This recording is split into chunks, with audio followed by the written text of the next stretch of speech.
good YouTube? We've now entered into the wealth management side of things of this video. So literally what I'm going to be doing is breaking down how to actually manage your money, because in school they do not teach you these things. Therefore, through reading books and actually researching, one book I've read Secrets of the Millionaire Mind, as well as reading the Bible, Ecclesiastes chapter 11 verse 2 states that divide your merchandise into 7 or 8 shares, since you don't know what disasters may come on the earth. Now, the meaning of that is you want to have 7 or 8 different streams or revenues of income. So if something happens and one goes, then you still have the others to fall back on. Because let's say you only have one income source and that income source goes, then from that point forward you're pretty much broke, or like you're in a bit of a pickle, because you don't know what to do at this point, because now you have to find another way to make money now. Whereas if you have 8, let's use 8 for example, if you have 8 income sources, 8 revenues, and one goes, you still have 7 left. Let's say another one goes, you still have 6 left. If another one goes, you have 5 left, and you get basically the point, because it will take literally 8 shares to go for you to be in a situation where you need to now find another source of income. So this is why it says divide your merchandise into 7 or 8 shares. Now, not many people read the Bible, hence why they don't really know this information. But if you read the Bible, you dig deep into the Bible, you will understand that this book, yes, this holy book, really sets you up for life, because it's a living book. It shows you, like, no matter, it's timeless, like everything. Even law of attraction is in the Bible. If you check Proverbs, law of attraction is in there. So literally most books that you read, Think and Grow Rich, Richest Man in Babylon, Science of Getting Rich, most of the authors were inspired by the Bible, and you can even go check it out yourself. Like, literally they were inspired by the Bible. So I suggest, even if you aren't Christian, go read the Bible. The word will touch you, because the world was made by the word, and through the word you're able to manifest things. You understand? But yeah, let's continue. So we're gonna start off with the 6 jars method. Now, this is for those who are beginning.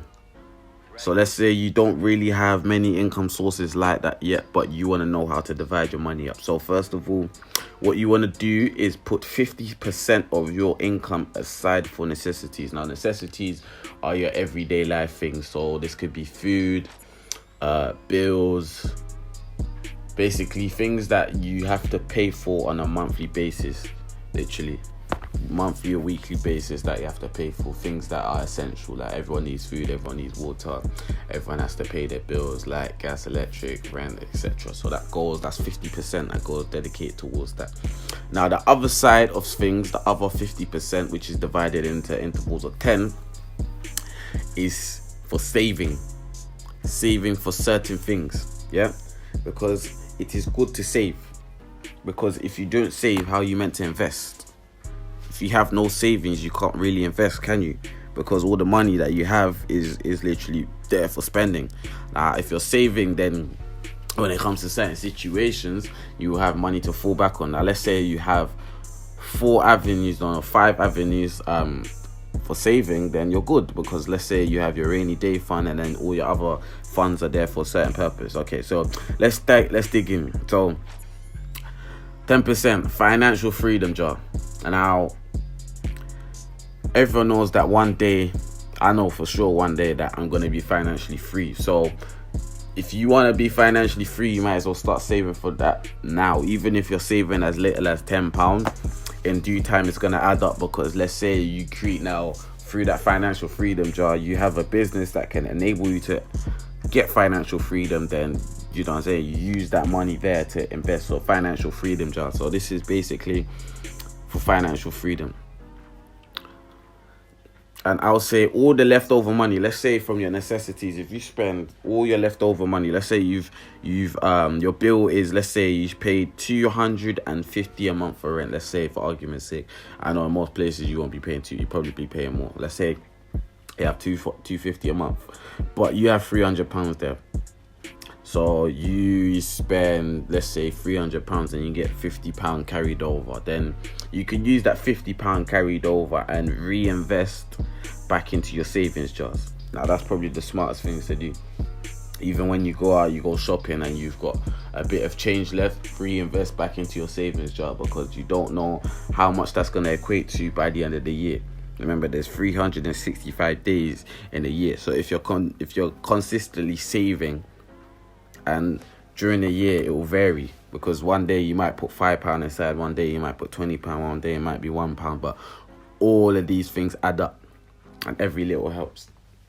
Cool. Now the next jar is long-term savings jar. So long-term savings being, if you have your eyes set on having a house in the future, everyone wants to have a house in the future, right? Cool. So you begin from where you are and you start saving for the future, because if you fail to plan, you plan to fail. So you must prepare for the future, because if you're not prepared for the future, then anything can happen, literally. Because if you have a plan there and things happen along the way, then you know how to adjust yourself. But if you don't have a plan at all, then you're in a bit of a mess, because now you have to sort out the problem and then try and plan your way out of the problem and then plan your way to where you want to go. So it's best to have a plan first. So if anything comes along the way, you can tweak it. Now the next jar is education. Now this is, let's say books, for example. So I'm a huge fan of books. As you heard in the first vlog, I'm a huge fan of books. So yeah, books are key. Books are essential. Through books you gain knowledge. So yeah, I'll say if you are trying to be a successful individual, I highly recommend you read books, because if you look at all the successful individuals in the world, if you look at the top 5% of people in the world that accumulated a mass amount of wealth, they will tell you that they read books. Even if they did not go to university, they didn't finish college, they all read books. Now, we're not talking about reading regular books. We're talking about books that are actually going to educate you in a certain field. So let's say you aspire to be wealthy. So you're going to read a book about wealth. Something that I recommend is, a book I recommend is Think and Grow Rich by Napoleon Hill. That's the first book I ever started on. Ever since I read that book, it changed my life completely. Another book is Rich Dad Poor Dad. That helps a lot as well in terms of managing money as well. Secrets of the Millionaire Mind, that's another one, and The Science of Getting Rich. Now those 4 books, I'm telling you, if you go ahead and go check them out now, they will help you a lot. But yeah, not only can you save for books, but you can also be saving up for a course. Let's say you want to learn a new skill, you could save up for an online course, because there's many online courses now, because we live in a digital age. So let's say you want to learn how to program, for example, you could save up, and then when it comes to a certain time, then you have enough money in the actual savings jar for you to be able to now invest into that course. And yeah, this could pretty much be for any course. And then the next account, 10%, is to play. Now playing means, let's say you're going shopping, you want to go on an outing, you want to go out for drinks, you want to go clubbing, basically anything to do with recreational usage, that comes from the play account. So that means that you're not touching your necessities money, you're not touching your financial freedom money, you're not touching your long-term savings money, you're not touching your education money, but there's a designated jar, which is your play jar, which is for that form of enjoyment. And then the last but not least is give. Now, giving is receiving. If you do not give, you cannot receive, because this is the way the world works. The world works by cause and effect. So if you give, the effect of giving is receiving. You will receive. So if you're a crazy giver, you're going to be a crazy receiver. You just have to analyze the laws of the universe and apply them in a certain way that it works in favor of your life, because most people do not give, but they expect to receive. So yeah, you don't want to be someone that is not giving, because even as a Christian, you have to dedicate 10% of whatever profits you make to a good cause, to any form of charity. So that could be given to church, to see a homeless person on the street and give them money. Someone may not have money and you may help them out with certain situations. But giving doesn't mean that you give and then you're expecting them to pay you back. You give freely and then God will pay you back. God will cause something to happen for you to be paid back. But yeah, let's go. Let's move on. Now, we're on to the 7 jars method. Now, the 7 jars method, you're going to now dedicate 40% to necessities and 10% to the rest. But the extra 10% jar is now something that is going to consistently pay you. Because now you're saving, your money needs to now work for you. Your money can't just be sitting around because you're working for all the money. So now your money needs to work for you as well. Because the way I see money as a slave. Once I've made money, it now needs to work for me. Because I cannot be slaving away for money whilst it just keeps that. Because money is a spirit. So you got to make that spirit of money work for you. So you've got more money on the way. So you're not relying on one income source, but you've got another income source. You understand? So most millionaires, most wealthy individuals, they have things like ISAs or stocks, bonds, or any investments that's going to pay you a percentage daily, monthly, or yearly. So an ISA, you can get an ISA with a bank. They'll probably pay you anywhere from 3% plus, which is not really a lot, but again, your money is still technically working for you. If you got more money to invest, then you can go ahead and invest in stocks and bonds. There's something that will pay you more, significantly more, but obviously stocks is over time, bonds as well, some even hedge funds as well.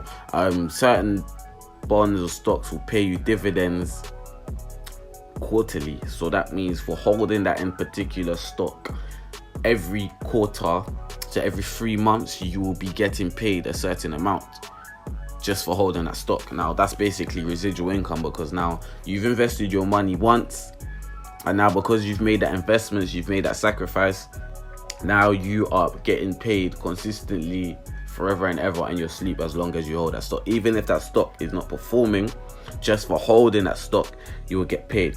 Now, as you guys know, I'm a forex trader. So as a forex trader, I already have an investment that's going to pay me a percentage daily, monthly, or yearly. Although I have to go on my phone to place a trade, but from that phone, from that mobile device, I'm able to make a certain amount percentage gain daily. Now, as a forex trader, I will say on average, you're able to do 20% in a day. If you can't do 20% in a day, then there might be a bit of an issue there. But I know for sure I can definitely do 20% in a day, because there's been days where I've done 500%, 1000% in a day. So literally, if you're able to be consistent, and with the power of compound interest, you'll see at the end of the year that you'll make a substantial amount. So yeah, I recommend learning how to trade, because it basically makes you in charge of your own money, and you're basically your own bank. Instead of investing in an ISA, your trading account now becomes your ISA, because an ISA will pay you 3%. Your trading account, you could be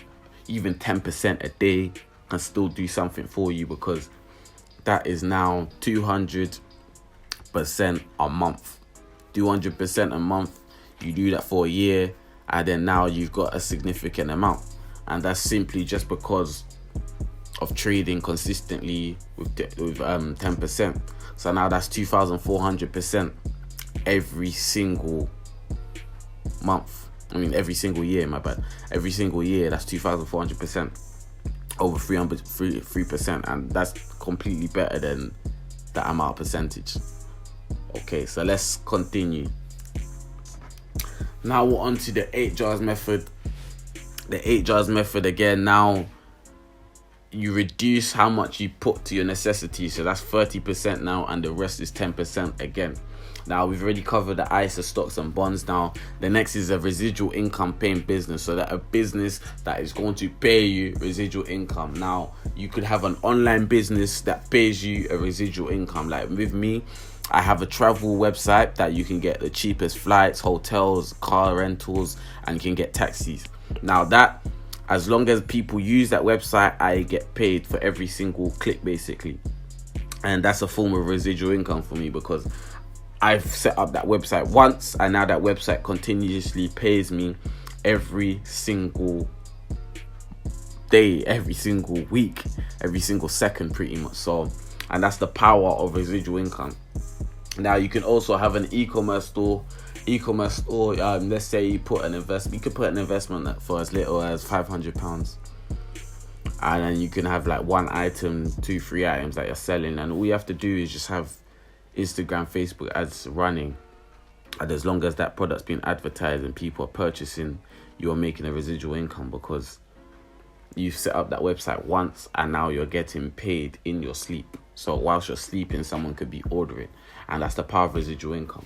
Now, to get financial freedom, you need to be able to create as many residual income sources as you can, because that's what is going to create financial freedom. Because financial freedom is being able to not have to worry about money because you are making so much and you make it in your sleep. So even if you decided not to work for a week or even a month, in that month you still get paid. Now, network marketing is also another good thing that you can get into because obviously it helps you build certain skills, presentational skills, and you meet people. And it's good to meet people because your network is your net worth. You could be one person away from a millionaire. Now, let's say you know a millionaire, you have an idea. Millionaires like investing into other people. So if you're able to speak to them and present your idea, boom, you've got someone that's investing in your idea. Before you know it, you're creating a residual income. So it's all about seeking and you'll find, pretty much. Now, save before you spend. These are 7 things that I want you to keep in mind. So the first one is manage your finances before you enjoy your money. Prepare for the present and the future. Now, again, you want to manage your finances before you enjoy your money, because most people, and I've done this previously, so I'm speaking to myself as well, you receive a large payout, let's say, but because of that sense of joy, you want to go enjoy yourself. But you need to think priorities first. Priorities means manage your finances first, because that's what's going to save you in the long term. Because if you focus on short-term pleasure, then every single time you get a payout, then you're just going to wipe that money away and you're going to forget about the whole system. So yeah, prepare for the present and the future. Because present day, you may have something that comes up, but let's say in that same day you spend everything and then something comes up an hour later, then it's like, what do I do now? So you want to prepare for the future. So you want to make sure you have money on the side. So you pay yourself first. In other essence, you pay the jars first. You put money towards whatever needs to go into what. And then from the play jar is where you take your pleasure from. Because you're not touching any other income sources, but everything comes out the play jar. So if the play jar is now empty, you still have money there. Am I making sense? I am making sense. So you still have money there. So then when you get your next payout, then you can now have to basically fill out the play jar again. So you don't get any form of play or pleasure until that jar is filled up again, because you're still working on the other income sources. In that other time, you could be focusing on learning, because learning is earning. You have to learn before you earn, and you move the L and then you earn. Cool. The next thing I want you to keep in mind, do not buy something if you cannot buy it 3 times over. Now, we live in a very materialistic society this day and age, so people tend to go and buy things that are really not within their tax bracket, not within their price range, but they do it so they can impress other people. Now, it's nice to look nice, but there's no point in looking nice if your bank balance doesn't equate to it, because it's now like you've bought £1,000 jacket, but you haven't even got £1,000 in your bank account. So once you buy that £1,000 jacket, you're now broke and you have to now gain that £1,000 back again. But let's say you've got £10,000 and you buy a £1,000 jacket, you can buy this jacket 10 times over and still have 10 times over before you're broke. If you buy it 3 times, you still have 7,000. So it makes more sense that way. So you want to make sure you can buy something 3 times over, because if you can buy something 3 times over, it doesn't mean that it's gonna won't scratch your pockets. It won't really have any effect on your pockets because you still have money there. Now, the next thing I want you to keep in mind: do not spend your money if you're down to your last £100, $100, 100 whatever currency. But do not spend your last 3 figures.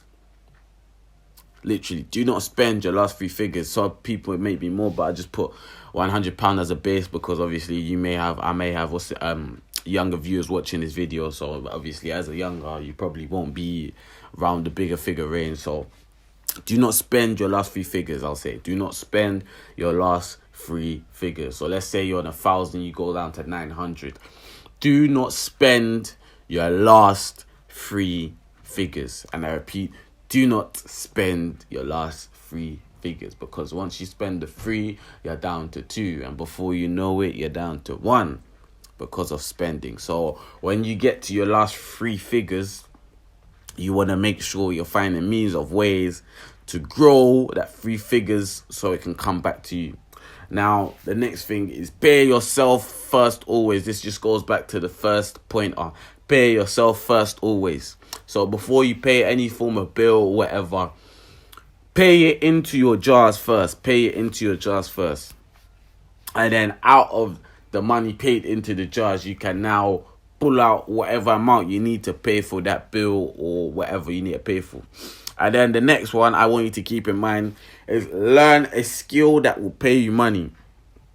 Now, I'm a person that has many skills simply because I know that skills will pay you money. Even graphic design will pay you money, because there's some people out there that don't know how to make logos. So if you can make a logo for them, they will pay you a certain amount. There's some people out there that don't know how to cut their own hair. So if you cut their hair for them, they'll pay you a certain amount.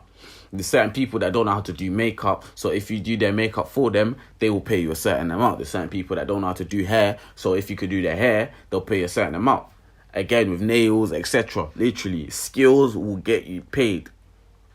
Because instead of you working 9 to 5 for someone else, you could be working for yourself based on skills that you have. Now, I have many skills myself. I'm a DJ as well. So, literally, I'm basically someone can call me for anything pretty much, and I'll have those services ready. And because of those services, I can get paid. So that means that there's never a day where I can't make money, because someone out there will always require my services. No matter how cheap my services may be, someone will pay. You understand? And that's the main thing. Someone will pay because someone needs you to fulfill a certain purpose, certain job for them. Again, the next thing I want you to keep in mind is money goes to those that know what they want. Money flees from those who are disorganized in what they want. So know what you want. Know what you want. Know why you want money. If you want to have a big house, know why you want the money. If you want to be successful, know why you want the money. If you want to have financial freedom, know why you want the money. Have a reason why you want the money. Have a certain goal in mind that you'll be pretty much set for life with. Because everyone has goals and dreams, but when they get money, it's like they forget about those goals and dreams, and then they just focus on the short-term pleasure. Now, obviously, life is short, times are not promised, but still, I'd rather live my life knowing that I was going towards my goal rather than living my life knowing that I disregarded my goals completely and I just live for the moment. Now, it's nice to have a good time, but you got to think about your future. You understand? No matter if life is short or whatnot, still think about your future. Because let's say you have family there, you have something to leave your family. Now you could probably write in your will, okay, I want this to be fulfilled on behalf of me. They've got now the finances because you have left it for them, and they can fulfill that purpose for you. So in essence, your destiny was still fulfilled because you knew what you wanted when you lived your life. So know what you want. Know what you want. If you want money, know what you want to do with that money. You can't just merely have money because it'll just go. It'll flee from you because if you don't know what you want, money will flee from you and you won't understand why. But if you know what you want, when you have money, you're going to apply it in a certain way that leads to what you want. So you're going to be investing in courses, you're going to be investing in books, you're going to be investing in businesses. If you want to be financially free, again, you need residual income. So you'll be investing in things that will gain you residual income. Again, the last thing I want you to keep in mind, remember 10% to giving. So always give to those who are less fortunate than you. Giving is receiving and receiving is giving. I already explained that, but I'm going to say it again. Giving is receiving and receiving is giving. You only receive if you give, and you only give if you want to receive. You understand? So again, like I said, we live in a world of cause and effect. So give, make sure you are giving. But yeah, here are ways of growing your money passively. So you can invest in ISA, invest in stocks and bonds, create an Amazon or eBay business that'll pay you, create a drop shipping store on Shopify, learn to trade Forex, find an automated trading system where you pay someone a certain amount and they trade your money for you. They have an algorithm that trades for you. Paid surveys is another way. If you actually have spare time and you just don't mind doing surveys, there's certain surveys that'll pay you. Create items and sell online. If you have skills of building things, let's say you're good with woodwork, you could be making small benches, chairs or whatnot, and you could be selling them on Gumtree or something, or some form of online platform. Online courses, if you are skilled in a certain area of life, there's someone out there that always wants to learn, so you could create a course based on that subject, and then you can charge a small amount. You could be charging, let's say, £10 a month, or you could be charging £10 straight up. But yeah, literally, there's another website called Teespring where you can sell t-shirts and have your own branding on it. So that's pretty much it, and that is how you manage your money with PhillipTheCEO. I hope you've enjoyed this video. Be sure to leave a like, a comment, and subscribe. Share this to your friends, and yeah, I'll see you in the next video. Peace. Hitting all these shots like I'm Kobe. 4 rings on my fingers like Ginobili. Making all these bands with my homies. Flipping out the